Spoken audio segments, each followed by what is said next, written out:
Namaskar. Hello and welcome to PGurus channel. I'm your host Sri Iyer. Thursday nights are Sumit Peer nights and Sumit ji is joining us and we have got some sensational breaking information from Pakistan. So let's welcome Sumit ji. Sumit ji, namaskar and welcome to PGurus channel. Namaskar Sri sir, pranam to you, pranam to all the darshaks, sadhuva to all, vanakkam to all. Thank you very much for the invitation, always a pleasure sir. Sumit ji ये क्या हो रहा है पाकिस्तान में? I should I ask क्या नहीं हो रहा है पाकिस्तान में? Tell us a little bit about what is happening. Sir, Pakistan mein there is a circus of the absurd, what we call in English, that is happening, and it's a political PSL of Pakistan which has started now. Now, we'll do in continuation where we left last time. Now, what is happening? What has changed? First of all, Army knows that people are with Niazi. Niazi is now seen as a Bharat ka agent, as a RaW ka agent, as an agent of RaW. That's what a lot of people in Pakistan think. And he has been able to do two things which we could not do. He has been able to divide the army. He has been able to divide the ISI. A lot of things are happening there. Now, there are a lot of international players who have cropped up there. I think I was the first one to talk about the involvement of the Chinese finance, this foreign minister. After the Chinese foreign minister left, now everybody is talking about that. And when the Chinese foreign minister left, suddenly they got some kind of adrenaline boost or the dollar boost, and they went after Niazi. And he was talking of political stability. Now the good news is that the Chinese program or plans of getting lithium from Afghanistan are shelled down. They will not even dare to go there. Now what has happened is that, the Niazi was arrested and he was released and all the drama happened. Now Niazi is being a smart guy, in the other sense. He went to the Zaman Park residence. Zaman Park residence is within the city of Lahore. It has a lot of these kochas and gullies, these small roads and alleys, what we call it. It's not his palatial house, the other one. What did he do? So immediately a couple of things happened. Now he was trying to do this, government is doing this to me, government is saying I'm doing this to you and all that. Last night till today, a couple of things happened and a couple of things changed.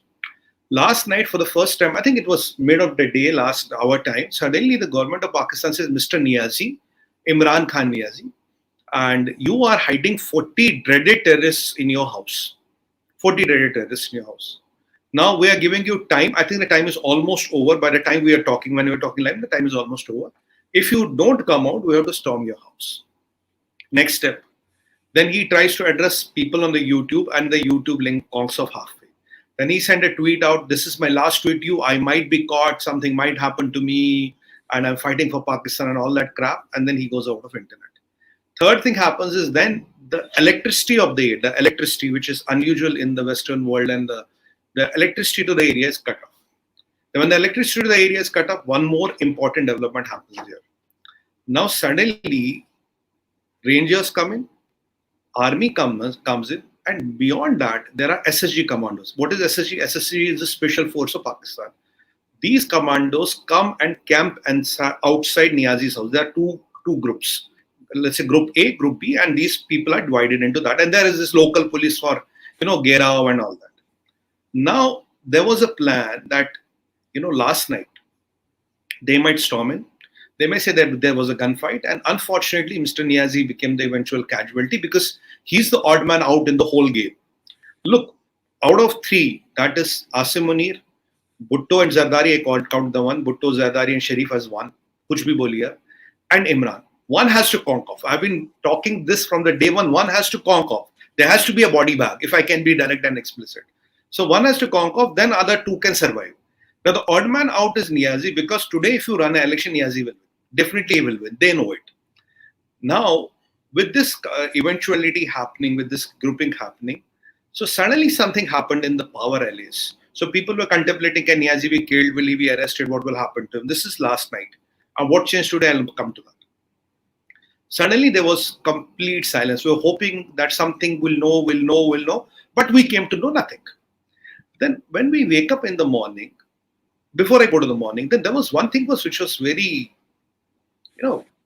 unfit in the whole scene. The wrong peg was, what are SSG commandos doing there? What is Special Force of Pakistan doing there?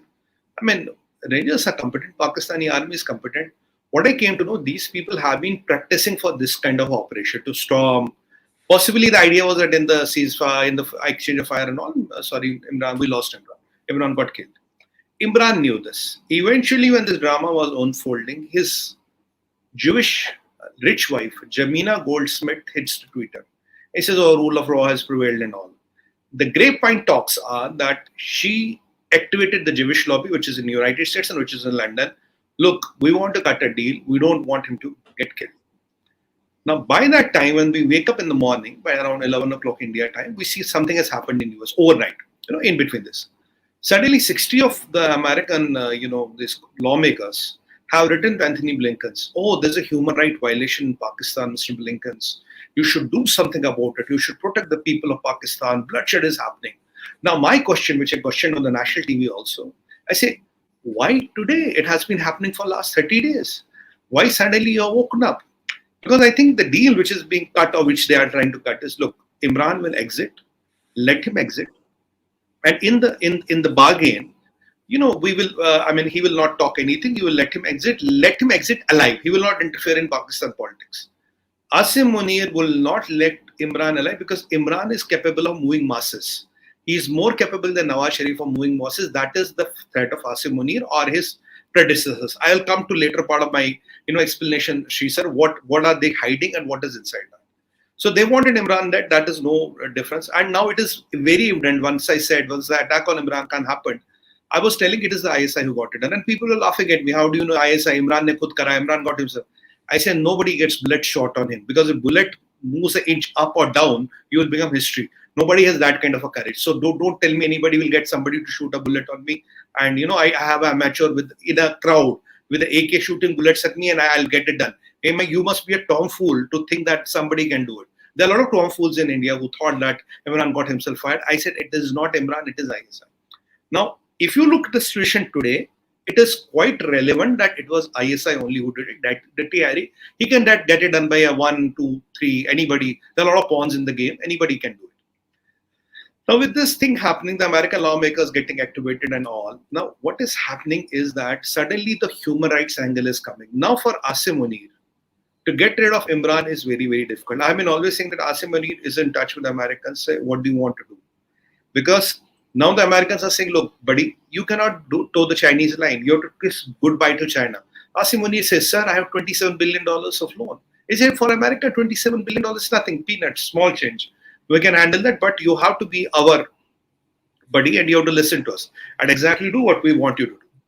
Now he says, what about the martial law? Martial law is a thing, Sri sir, which suits all, which suits Americans, which suits Russians, which suits Chinese, because army gets the absolute power. And what is everybody interested in Pakistan? It's not a Pakistani politician.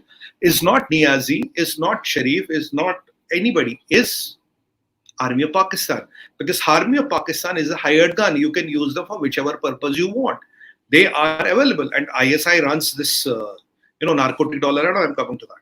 So these are the two things which changed. And now suddenly we are talking about what is going to happen to Niazi. But the human rights bogey and the US government and the US Senate's intervention or interference is quite visible. In the meanwhile, what happens? Now the Pakistan government is saying, Mr. Niazi, your time is up. You have not surrendered 40 terrorists which are hiding in your residence. So what we do? We have arrested 3,500 protesters. We have killed 25 protesters officially.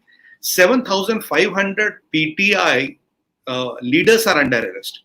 And there is one thing which is happening, she said, and if a PTI leader is released, then he walks out of the jail or she walks out of the jail, next minute she's arrested again for some other case, right?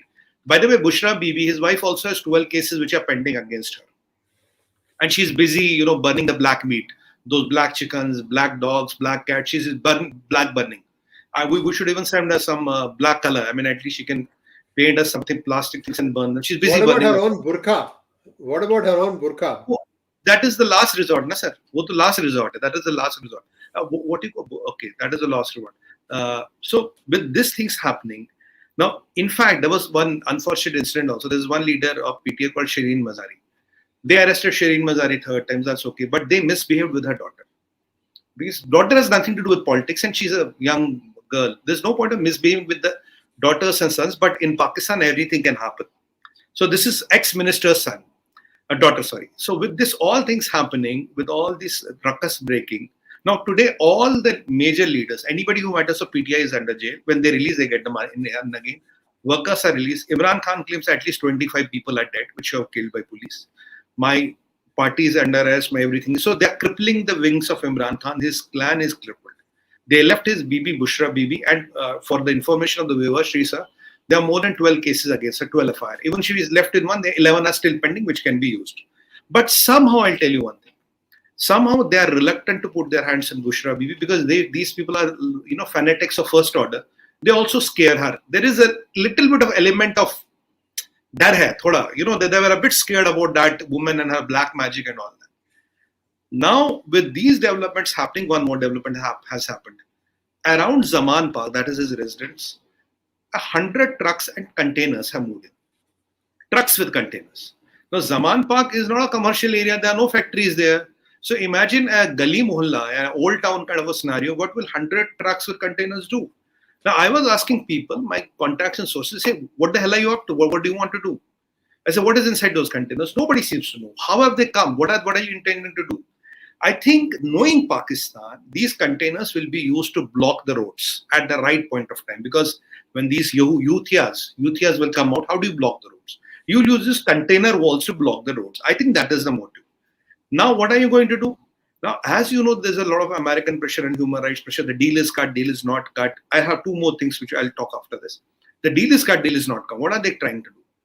They will possibly try to take Imran Khan, and this time he will be produced to a military court.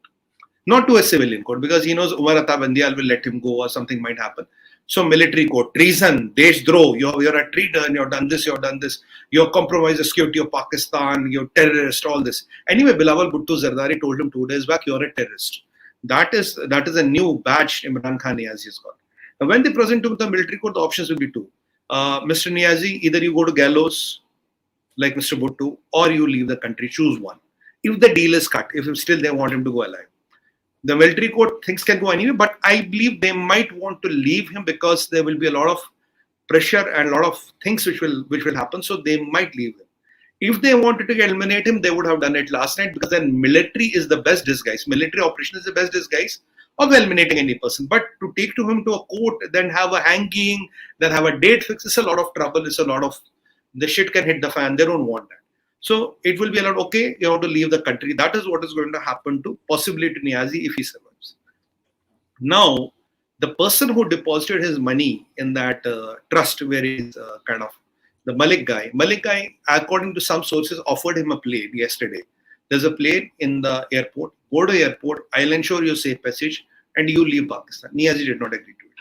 When Niazi did not agree to what the Malik's offer is, now the second logical thing is they will ask him, the military court will ask him, look, you want to play the ball, it's okay. You don't want, well, you are kind of dead. What do you want to live? If you want to live, you have to leave the country. If you want to be here, sorry, we can't afford to keep you alive. That is how Pakistan works. Now, Niazi is in trouble, and everybody needs the rogue army of Pakistan. This is what is happening. 3-4 important things have happened in the meanwhile. According to sources, nobody can confirm it, 2 American transporters seem to have landed somewhere in Pakistan. What was in the transporters? What were they carrying? What the Americans are wanting to do? What is in those transporters? Nobody knows. Another very suspicious movement is, sir, that Pakistan Air Force is doing a lot of sorties. They go around Abbottabad, they come near the Indian border, and they leave. And then less than 5 minutes before you can get before those commercial trackers can track your number and all. Now, what is Pakistan trying to do? Are they trying to see where our radar positions are? Are they trying to see what is our response time? Are they trying to see what is happening? Because I suspect when they know the shit is going to hit the fan, they might do something like a Galwan, a Kargil, or something on the Indian side. That will be the way to unite the people and take care of Niazi. So they will do it simultaneously. Here, lit a fire. Here, get rid of Niazi. Possibly let him go. So these are 2 things also happening. Why Ukrainian plane was there? What was the Ukrainian plane doing? Nobody seems to answer. And on the top of that, I was always wondering, what is our good friend Nadeem Manjum doing? Why he's silent? Why he's not talking anything? Where the hell is he hiding? You can't have the ISI top man doing nothing. They call him Bunny or whatever. Now, according to some information which is available on the Pakistani media, I want to make a revelation, sir, which is very heartbreaking and very dangerous, in fact. Now, the former ISI chief, as per there's a Hamza Kent somewhere in Pakistan. and there is a full-fledged machinery and setup where they are printing counterfeit currency. Counterfeit currency for Pakistan. I mean, let's say I put ₹1 billion there and I get half of it in the real currency. And counterfeit currency for the surrounding countries. I don't know who are the countries. There is no information available on that. Even it might be dollar. We don't know what are they printing. So they are printing this currency. The outgoing ISI chief has printed just 20 billion Pakistani rupees and 4 billion foreign currency equivalent to that. Now, Nadeem Anjum, when he took the what was he very busy in? He was printing this foreign currency as per sources, it is 18 billion Pakistani rupees. Now, the ISI of Pakistan is printing fake currency to kill the economy of Pakistan and get the real currency out, or the dollars, whatever they want. So this is the business what ISI also runs.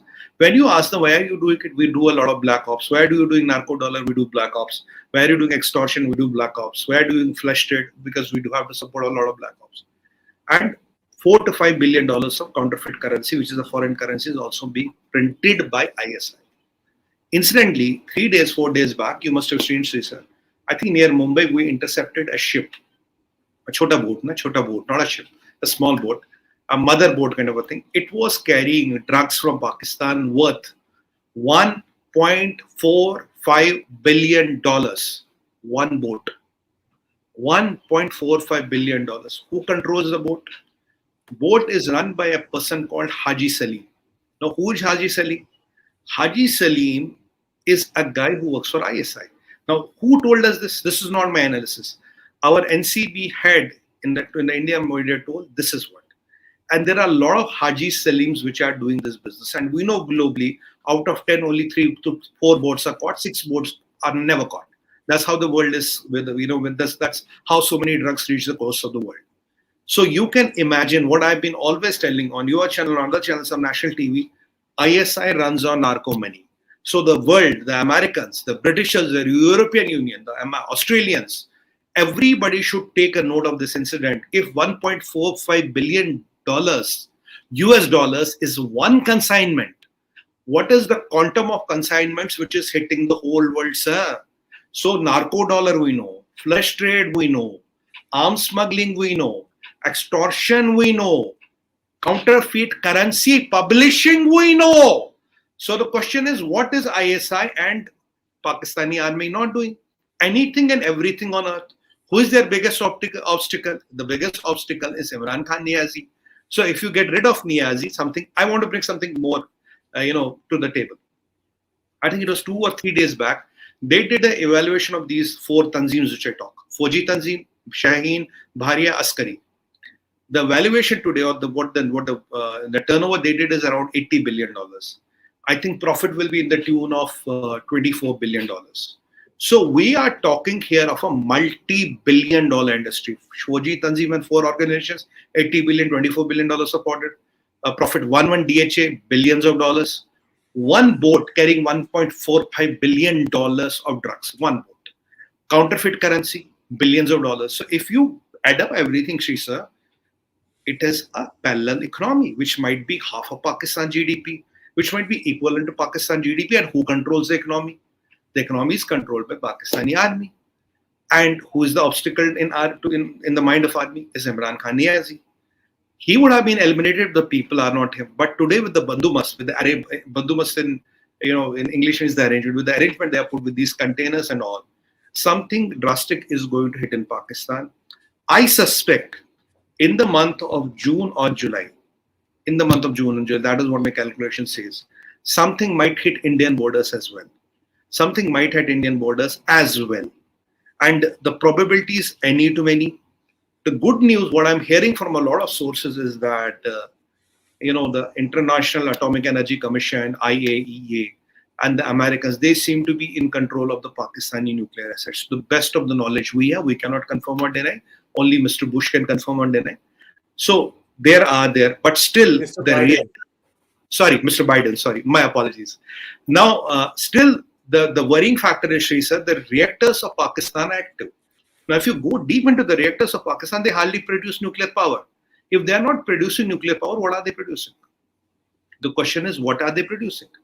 Pakistan has 20 hours of power shortage. Where is the nuclear fuel coming from? Are the reactors being used for uranium enrichment? There's a possibility. Will this uranium be shipped out to Iran or to Ukraine? There's a possibility. Now we know a lot of Ukrainian ammunition is made in Pakistani godowns, and the ammunition is not working. That's a different thing.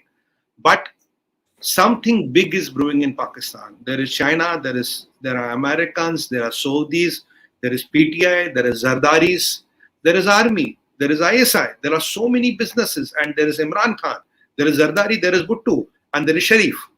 Now, when you look at all this, it is becoming a quagmire of disaster, a cocktail of disaster which we see brewing. And to the cherry on the cake is we have a few 100 million people with guns. AKs. We are not talking those handguns, small guns. We're talking of AKs. Now, if things go out of the control, this region can really go topsy-turvy. This region can only go topsy-turvy. I will reiterate and maintain my point, which I've been maintaining for the last 5 years since 2019. Pakistan will break, and will break by December. Now, with or without bloodshed. And what is the quantum of blood Pakistani army is willing to spill? Sir, they will not go without the blood spill, because the money on the table is lot. The profits are mind-boggling. The wealth, the power, the country is in mind-boggling. Unless and until the Pakistan army realizes, look, we cannot fight these people. There are too many guns to handle. And this also explains me when I was talking of where are these 200 planes which have taken more than 250 planes, some say 300. Where are these 300 planes? Where are these chartered flights going? What are they carrying? Is it counterfeit currency? Is it gold? Is it cash? What the hell are they carrying, or the hell are they bringing? Something is being carried which is bulk, right? Why do you need a chartered plane? You're carrying something in bulk. Why the two American transporters have landed there? What they are carrying, we don't know. What is this plane hitting Abbottabad, coming to our borders and going back? Are they checking our radars? Are they checking our response time? Because I suspect, looking at a lot of things, something fishy might be happening. We know Rothschilds were there. We know Atomic IEA guys were there. We know a lot of things happened. I was the first one to talk about on national TV and a lot of channels, what were you doing in this Paradise Point, right? What was the Pakistan doing there? Why did these 50 black color, yeah. And what did they carry back? I hope and pray Americans have got the hold of their nukes. That is a good news for the whole world. I hope and pray my hypothesis is right, because now, if the nukes are out of the picture, Pakistan doesn't have a lot on the bargaining chip. So it's only money, it's loot and plunder, and at the cost of how many body bags. Today we are talking of 25, 35 people dead. But if this thing hits the fan, we are talking a few thousand or maybe 100,000 casualties. Pakistan can become like Rwanda, because you have a lot of people carrying a lot of guns. So what is going to happen? How is it going to happen? Or are they able to take Imran Khan out? Will they let Imran Khan flee? But Imran Khan yesterday, the Malik gave him the offer, there's a plane, leave the country. He didn't take it. Now what is Imran Khan waiting for? And Imran is already 70. I mean, he's not 45. He doesn't have a lot of years. So what is American military or the junta? Sorry, not American. What is the Pakistani military or the junta planning? What is Asim Munir up the sleeve? I always wondered what was this Nadeem Anjum busy with, we know. Now, with all these things happening and with all these interests at crossroads of each other, and with this human rights, with the Jewish lobbies, with all these things happening, the epicenter of the global trouble seems to be Pakistan. And there is one man on which a lot of things are banking, that is Niazi. And there is one man who wants him out at any cost, out or taken out. That is Asim Munir. And of course, Nadeem Anjum would be here. So we'll see, wait and watch what happens. And in the meanwhile, Foreign Minister of Pakistan is missing, right? Prime Minister of Pakistan is missing. The Prime Minister of Pakistan says, I will go against the Supreme Court of Pakistan. And then this joker, what is his name? Fazlur Rahman kicks in. And then we've seen Mariam Sharif climbing the container with him.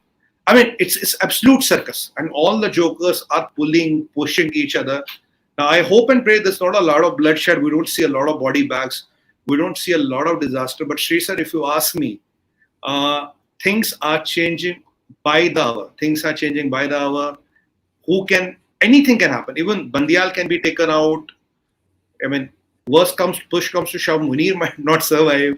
Niazi might not survive, but the odd man out is Niazi, because a lot of people want him out, because there's a multi-billion-dollar business which is going on. So that is the kind of summary which happened in Pakistan in last few days, especially last 48 hours. That is my limited and a brief and concise take on it. Somebody wrong. Fawad Chaudhry. Fawad Chaudhry is running this Olympic. You see, he was and he was the same Fawad Chaudhry who said, I have to say in Hindi, Janab Speaker, हमने भारत के अंदर घुस के उनको ठोका. We have entered India and we have, really struck them when he went to Pulwama. Now he was running like a dog without water. I love dogs, but I don't know a better animal. So that is what he was. And he's fat, he's plump, and he's insane and utterly useless. So there's a lot of, so you see the ministers are running. Shireen Mazari has been arrested 3 times. Her daughter is kind of molested. I don't want to bring bad name. It's kind of molested. So what is happening? Who's in control? And some people even say Bushra Bibi is not very loyal to Imran Khan Niazi. So whom is she loyal to? That is another thing which we might say turning up. So if you have seen Game of Thrones, welcome to Pakistan. Next should be on the intrigues of Pakistan. It will beat all the records. Game of Thrones will look like a small thing. I'm giving this idea free of cost. I can help them to make the movie if somebody is interested. So there are a lot of scoops, there are a lot of stories happening, a lot of parallel things going on, and it is an absolute tamasha for us to watch. But I hope and pray there's not a lot of bloodbath.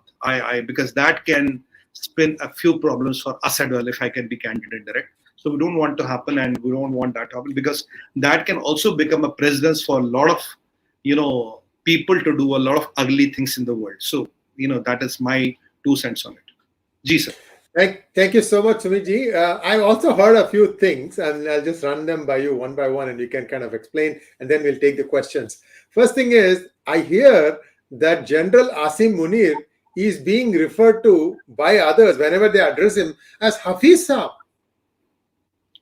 वो Hafiz Saab इसलिए ना sir, because he is that Hafiz-e-Quran. Hafiz-e-Quran means who recites the Quran by tongue, and he has understood the Quran. When he was a defense attaché in Saudi Arabia, he went to some madrasa and all, and he got it taught. So that's what is Hafiz Saab.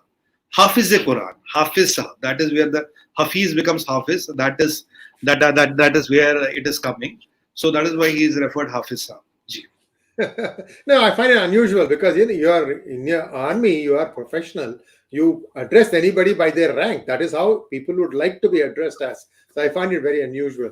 Now, in all these things, I'm also hearing that the deal that has been cut between China and the Pakistani army is that China will have full access to all the mines possibilities in Pakistan. Like Rikodik is one place, copper mines, and I think a little bit of gold and silver also. But then you have to take it out from there, find the road that comes up to Quetta. CPEC has to come up to Quetta and then beyond to Rikodik, and then get it from there and send it while the Balochi Liberation Army is breathing down your neck. I don't know how feasible. So that is one, plus the 2 ports, Karachi and Gwadar, I guess. So this is another deal I'm hearing. Any truth in this? So what is happening, what I have heard is that what Chinese this time want. Chinese want the PLA with arm and armor should be deployed in Pakistan. Now, unless and until there is a situation like this which warrants for this, because the Pakistanis will be up in arm, bhai, how are you letting the Chinese come here? Now, Chinese are ready to do nothing less than that. Say we want our PLA there because we want them in arm and armory there. We want to move tanks or whatever we want to move. But that will be a compromise of sovereignty of Pakistan. So the Supreme Court of Pakistan and both the houses have to agree to it. And the people of Pakistan have to agree to it. But without that, Chinese are not ready to walk the talk. So in the meanwhile, they were interested in lithium. They wanted Talibanis to come and Bilawal to do the brokerage or the dalali, what we call in Hindi, for them to get the access to the lithium. Because Chinese want to say we're ahead of in the games. But if you look at their economy, that is really shambling and crumbling. I don't know where they get money. We will know, if we know about this printing thing of Pakistan, why we will know a bigger scam of China. We can talk about that. The There is not a bigger facade what I've seen in my life except this Chinese economy, but that's not a topic here. So Chinese can go up to any extent, but I don't think Pakistanis will let them give it, because Chinese in the long run, she said they are looking for Pakistanis for economic slavery. I'll explain that. I don't know how I talked in your... No, we talked about it a little bit, but please go ahead. Yeah, I'll explain that. You see, today in China, the birth rate has come down. Now, if you look at the male-female ratio is 66:34. I mean, that is because of the one-child policy. China average age is going to around 40, right? In next 40 years, the China's population will be 800 million only, right? And there is one new thing which has hit China, which a lot of people are not talking about, because I don't know why they're so scared to talk about China. A lot of youth are writing in Chinese, which means the large generation. What it means, Sri sir, we are the large generation. They are not multiplying, they are not producing kids, because they have this mindset, we are going to be the slaves of Communist Party of China. We don't want to produce more slaves for Communist Party of China. So they are writing this, the Chinese character, I can't read that, but it means the large generation. We are the large generation, so we are not going to produce kids. This is a new thing which is catching in the youth of China and the couples of China like fire. Because I was trying to get inquisitive, why is China's birth rate falling? Why is government incentivizing you? You are not producing babies and you are number one womanizers in the world. So what stops you? Because that, having known their culture very closely, I know what is stopping you. Then I realized this.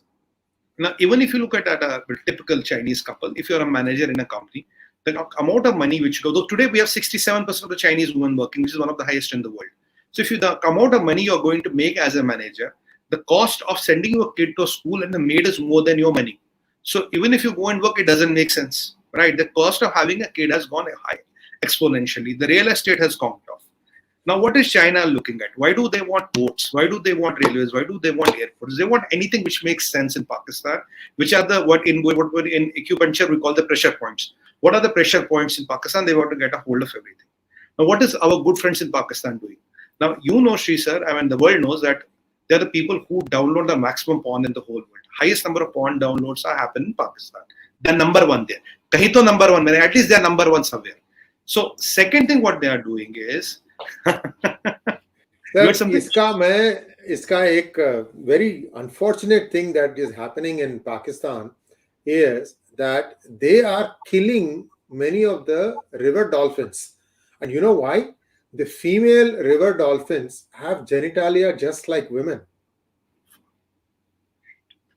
Inki had kahan hai dekhiye.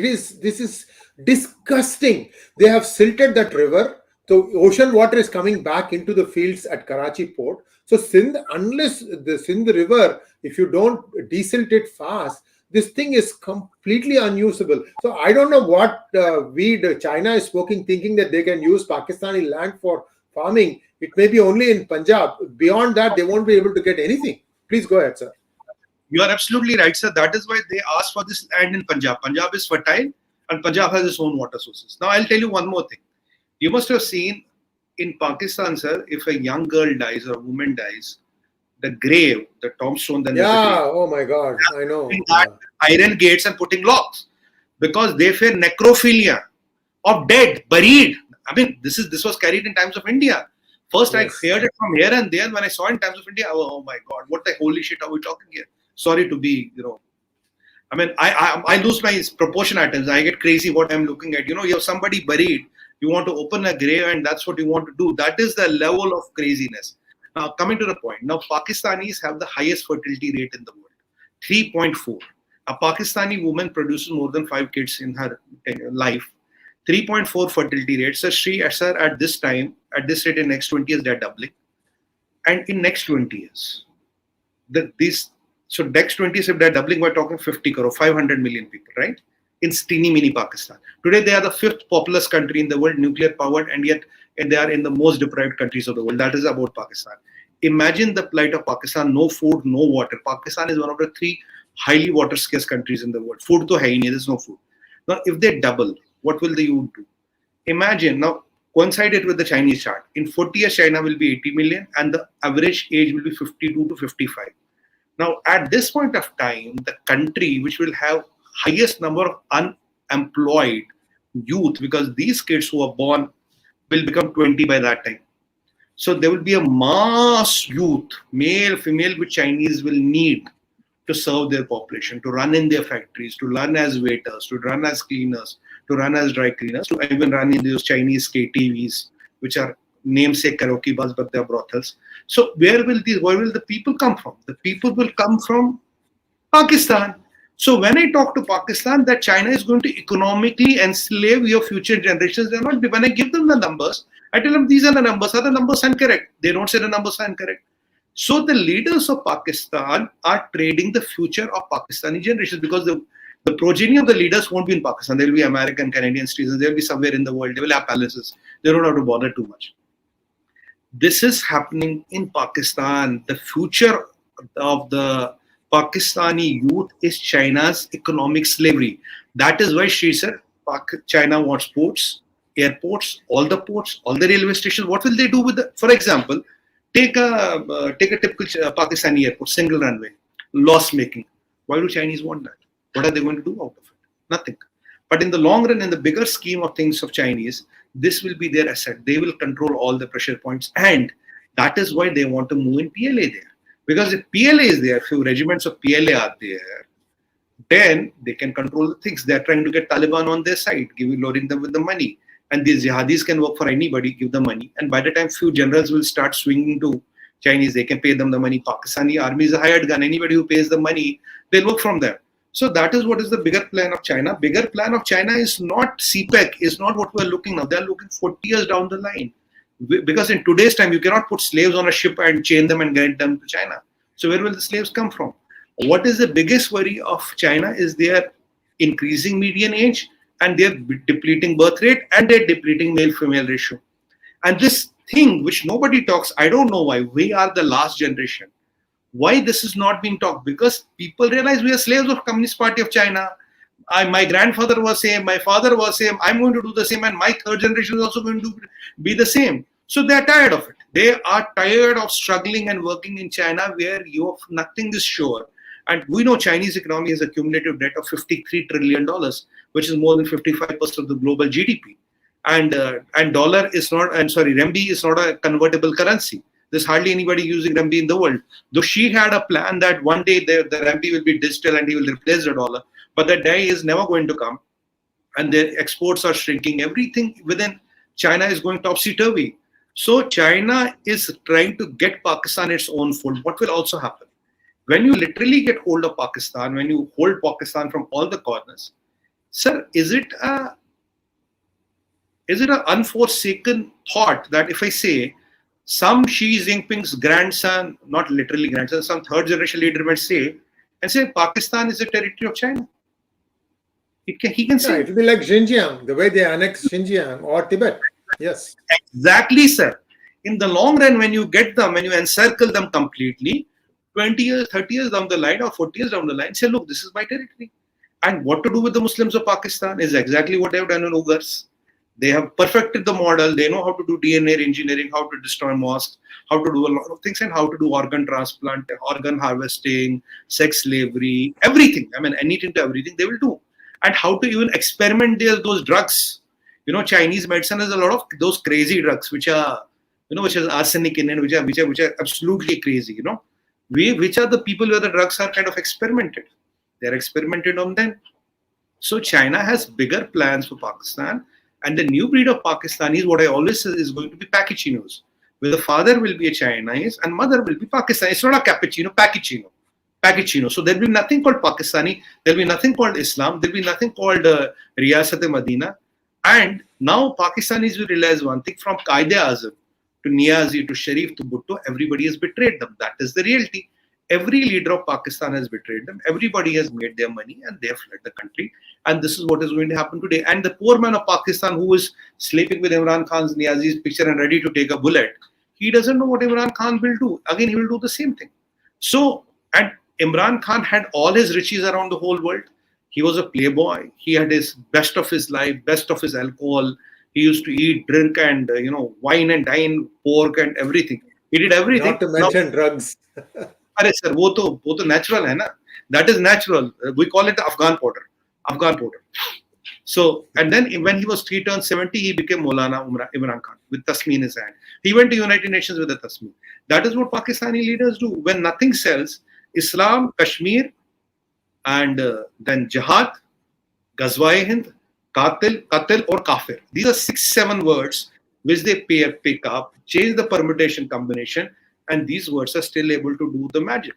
The thing what I'm warning a lot of people in Pakistan is, if you don't still salvage yourself, your future generations are going to be economic slaves of Chinese. That is what is the Chinese bigger plan. Understand what they did in Xinjiang and they did in Tibet. So it is up to you. Whom do you put your money on? It's definitely not the army. It's definitely not the Imran Khan. It's definitely not the Sharif or Zardari or Bhutto, whoever they are. I mean, Pakistan is heading for a big time trouble, and there might be a time we might have China as a neighbor from this side and a China as a neighbor from this side. I don't see it as a far off possibility 40 years down the line. I may or may not be there, but we might have China as neighbors on the both sides.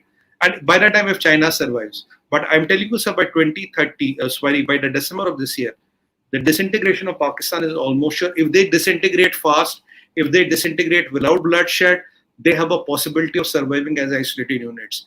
If their nuclear arsenal is taken by the Americans or IAEA, then the world is a better and a safer place. But these absolute jihadis, with this amount of money, with this amount of power and nukes, are a threat to the world. The sooner the world realizes, the better it is.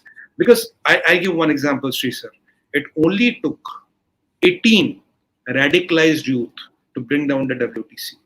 It was 18 of them, and none of them was illiterate, none of them was a jihadi. Here we are talking of illiterates, weaponized, 100% radicalized jihadis. So, see the quantum of trouble they can bring in. And there is one more thing: if Imran Khan survives, the advantage we get on the table is that these people will be busy with themselves. So Imran will pinprick them, they will pinprick back, they will pinprick back. So as long as Imran is there, so they will be busy with themselves. They will be busy keeping each other busy. This, that allegation, that allegation. Sometime Imran might become, even Imran Khan's son should now enter politics because he's also a good leader. He might not know even ABC of Pakistan, but the show has to go on. So if you want your enemies not to come for you, keep them busy, keep the circus on. But we only don't want bloodbath. We don't want those 100,000 people dead, a few thousand people dead. We don't want that. We want them to break. We want them to disintegrate. And we want them to bring big, smaller promises. And if God is great, some of them might even find a utility in the ecosystem of the world and try to do something where the world needs them. In current form, they don't need them. And sir, if Pakistan breaks, the biggest thing what world gets is bigger than nukes.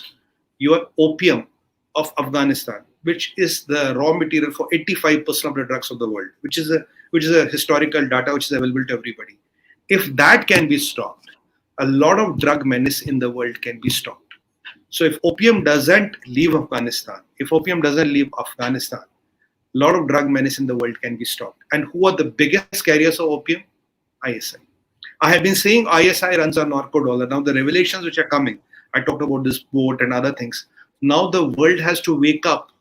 If you are looking for drugs, if you're looking for cartels, it's not the Mexico.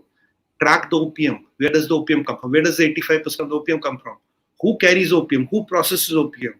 So there are people like Dawood Ibrahim and all who are involved. Dawood gives a 40% of the revenue share on his business. So he's an agreement with them. They are बहुत ईमानदार लोग हैं. They're very honest people. They have this revenue share agreements with all the ईमानदार people of the world. That is how it runs. I mean, this is no secret about it. So if we really want world to be liberated, it is important this country breaks up. And with it, this concept of Islamic Republic of Pakistan will also break up. Maybe other 56 also wake up and smell coffee and realize, what are we doing? This concept is not sustainable, Baba. This will not work. And they refine themselves. If you look at the inflation, by the way, I wanted to make one point. Inflation has hit 48, 49%. Some people say 45%, 55%.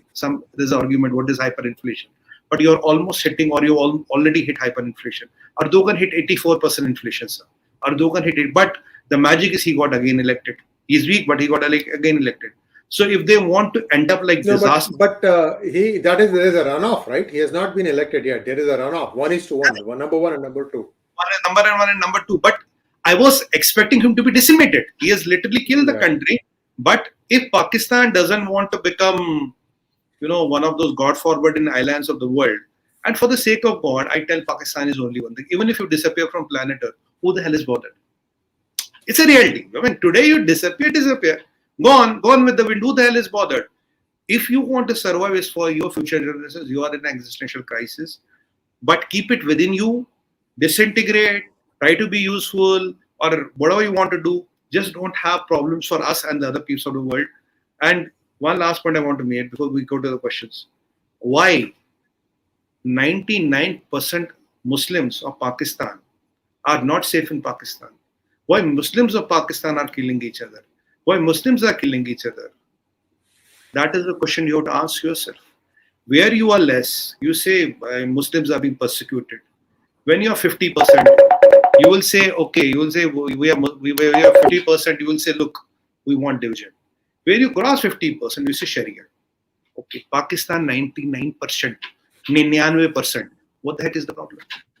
Afghanistan almost 100%. Where the hell is the problem? These are bigger questions. Sir. This is a bigger question which the world has to start contemplating and contesting them with. What is wrong with you? Is there something wrong somewhere? Is the source code corrupt? Is the framework tilt? Is the ideology sustainable? Is the concept practical, amicable, or livable in the century and the times we live in?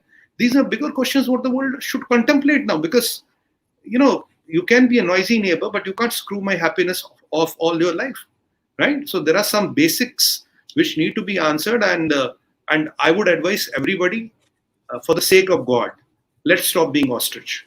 Let's call spade a spade and take the bull by horns. We have to do it one day. If I don't have to do, my second generation, third generation, your second generation, third generation, somebody has to do it. Being an ostrich is not helping, because when shit hits the fan, everybody gets stained. Thank you. Thank you so much, Sumit ji. I just want to add one last thought to all of what you have said. And this is a concern that is going to affect not only Pakistan, but UK, where there is Europe, where there are a lot of Muslims, as well as India and Bangladesh. Now, what I have data, this is in UK, they have found out that 16% of the kids that are being born of British Muslim origin have special needs. 16%, that's 1 in 6 child is not born normal. And they are attributing this to their marrying within the clans, staying very, very close. This is not a healthy thing at all. And if this continues, and I'm sure the same habits exist not only there, but in Pakistan and India, as well as in Bangladesh, they really need to look at this part and make sure that this is addressed fast, because that system there, then how every time there is some rape or something, they'll say, oh, this person was unstable mentally, that's why this happened.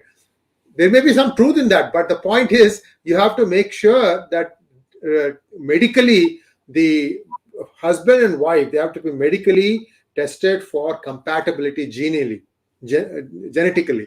So there is something like this in US. It's called Rubella's test. What Rubella's test checks is Rh positive versus Rh negative.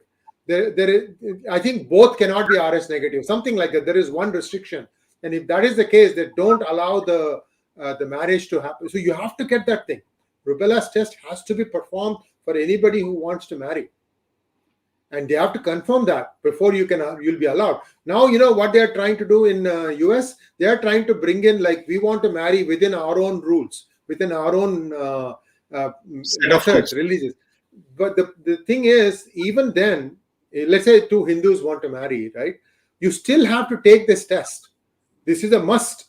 But I don't know how they are going to get around this. They are pushing very, very hard. Especially, you saw that recently a mayor in Minnesota signed off with a flourish, saying that you can have azan 5 times a day in Minnesota, in Minneapolis. And that's really, really sad. Really, really sad. Anyway, so these things are also happening. That's something that everybody needs to keep in mind. You're going to say something. Go ahead. Sir, just 2 cents. One, there was a media report which was out a few years back. It's not latest. It said that 10% of the Pakistan population has mental problems, diagnosed mental problems. And there is around 40% of the population, sir, I'm talking 40%, I'm talking of a few million people, 100 million people, who have mental problems, they are undiagnosed. That is point number one. And so, if you look at a 250 million kind of a number, your 50% is 125 million. It's a big number we're talking, and these people carry guns. 1 point.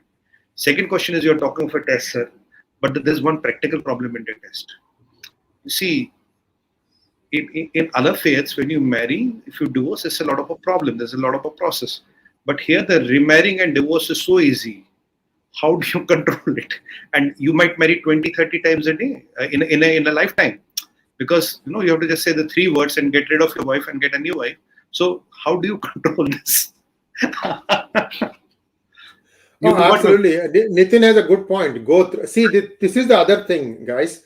1905, up until 1905, there was Akhand Bharat. Even the Muslims used to do Pitru Tarpan, meaning like mother and father, the departed date, they would do Amavas Tarpan also. In 1905, what happened? Muslim League as a party was formed. That's when suddenly these people felt, oh, no, we were the rulers, we are special. This mindset started changing, and that's when India really, it completely came off the wheels in terms of this hatred between the two communities. Very, very sad. Anyway, let's take some questions. Sumitji, we have a lot of people waiting, and we have talked for 50 minutes. Really, really fast. A lot of stuff. About the cancer hospital story, this is what I have. I'm going to read this. I don't have it confirmed from some other source, but I am going to read this thing.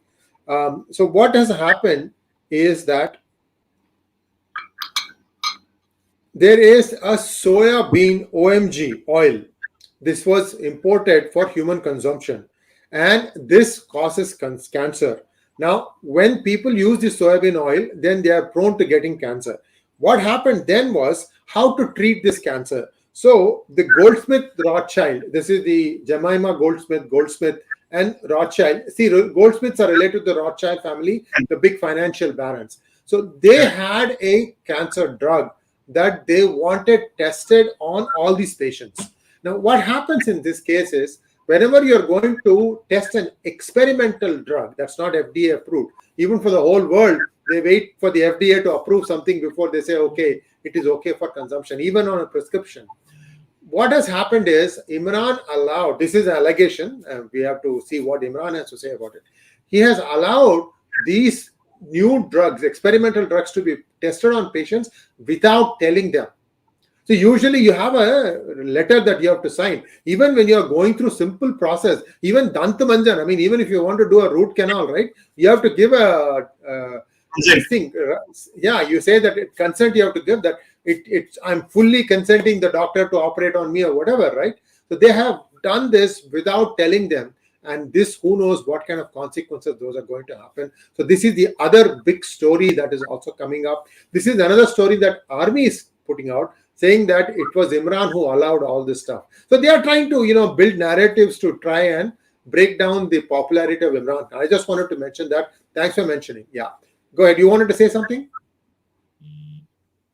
Okay, let's go to the questions. Yeah. Let's go to the questions now. Bharani Chandar wants to know, how worried should we be about BJP for 2024 Lok Sabha elections? Seems like all next elections in 2023 will be an uphill battle for BJP. How do you think India will fare if RaGa becomes Prime Minister? Birendraji, namaskar. I hope, pray, and I will pray to Lord Mahakal that this day delayed for another 1,000 years.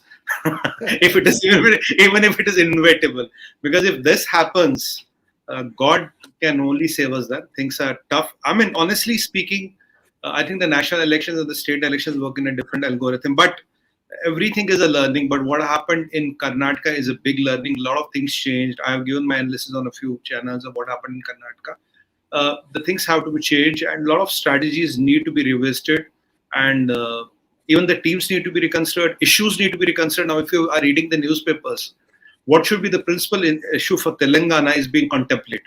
So Karnataka is a wake-up call. There's a lot of learnings, and the success or the failure depends upon how much, as an individual or an organization, you can learn from your failures.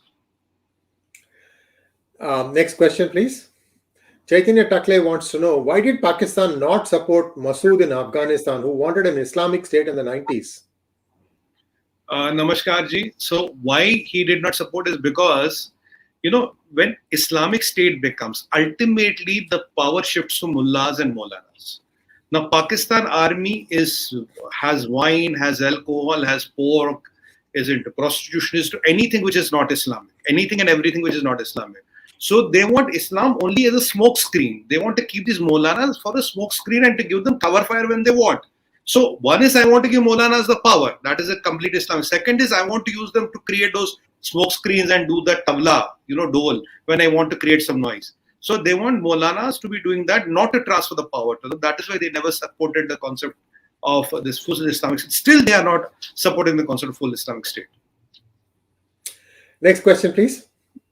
Pushp Gundu wants to know, is Pakistan a chessboard for China and US? If so, who is winning? Pushpji, namaskar. Sir, it is not only possible. There are Chinese, there are Americans, there is Rothschild, there's Internomic IAE guys, there is Niazi, there is Bajwa, there is Sharif, there are these Bhuttos, and there is this PTI, and there are a lot of, and there is intelligence agencies are also, there are Saudis in the game, and there's a little bit of interference from UAE and Iran as well. So Pakistan is a chessboard of all the players. It's not only two. Don't give credit to all the two. There's everybody. But yes, the main contenders are, Pakistan has to decide, whom they have to suck up to, Chinese or Americans. I think I told them, I advise them a lot of times, go on the American side because they don't want your landladies in legitimacy. They only want their economic interest. But Chinese will re-engineer your DNA. That is a trade-off you will have. So I hope some sense prevails.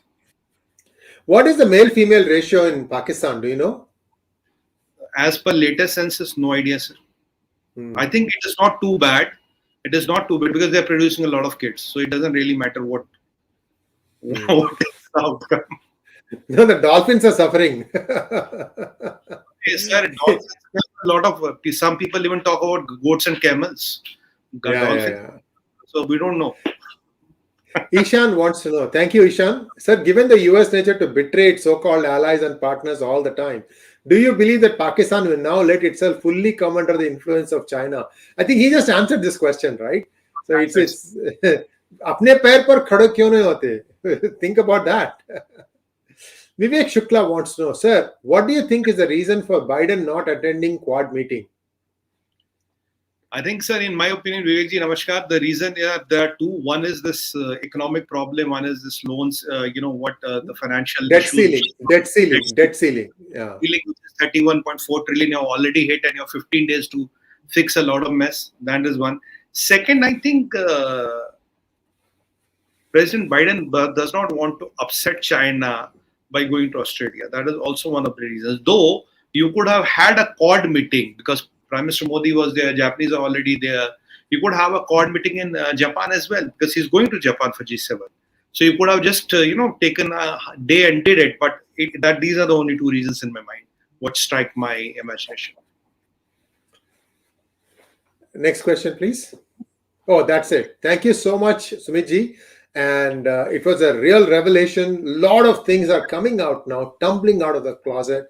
We could try to put some interesting video links, YouTube links that you can watch if you're interested. Because Sumit ji has given a lot of information. He's on Pakistani channels as well as on Indian channels. So he is picking up a lot of info. And I have some hints also. So a lot of stuff happening. Also, I want you guys to stay tuned. The sequel to my book, Who Painted My Money White, is almost ready. And it is again with our great characters and our great neighbor, Pakistan. So stay tuned. We will keep you posted. Thank you so much, Sumit ji. Namaskar. Thank you, sir. Namaskar, pranam and sadhuvat to all.